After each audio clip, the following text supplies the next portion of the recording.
ચૂંટણીમાં રસ છે, પેટ્રોલ ડીઝલમાં રસ નથી, દેશની અર્થતંત્રની વ્યવસ્થામાં રસ નથી. એનો ચૂંટણીનો એનો પક્કો બસ પેલો. પણ આમાં તો ક્યાં અત્યારે ચૂંટણી આવી એમ? પણ આપને એટલી તો ખબર હોય ને કે આપણા દેશમાં આટલી આર્થિક સ્થિતિ છે ને તમે ચૂંટણી લઈને બેઠા છો, તેનું કારણ શું છે? આપણા દેશમાં એટલો તો વિકાસ હોવો જોઈએ ને કે આપણી પાસે ફૂડ કેટલું છે ને આપણી પાસે ખનીજ કેટલું છે ને શું છે. આ બધાને હેરાન કરવાની વાત છે ભાઈ. એટલે સરકાર, ગુજરાત સરકાર સરકારને અત્યારે એક જ નિયમ છે, ચૂંટણી થવી જ ન જોઈએ. પેલા દેશનું અર્થતંત્ર સચોડ કરો. નહીં, પણ અત્યારે તો પૂરતો પુરવઠો છે એવું કહેવાય છે, છતાં પણ દેશને અત્યારે આપણી આર્થિક પરિસ્થિતિને મજબૂત કરવાની છે ભાઈ. એ વાત સાચી, પણ આ જથ્થાને લઈને તમે જે વાત કરી, ભાઈ આ તો વિશ્વ યુદ્ધ જીવ નથી, નકર આપણે શું હાલતા? દેશ આપણો આમને મારી જાય. આ તો તમને શું લાગે શું પગલાઓ લેવા જોઈએ ધારો કે આ પરિસ્થિતિને નિવારવા?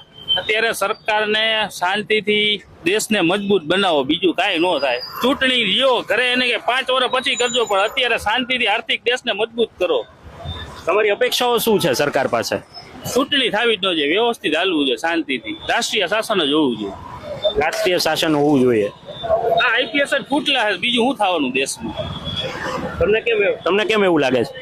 એવું છે ને, તંત્રને જ નથી ખબર કે આપણી પાસે કેટલો સ્ટોક છે.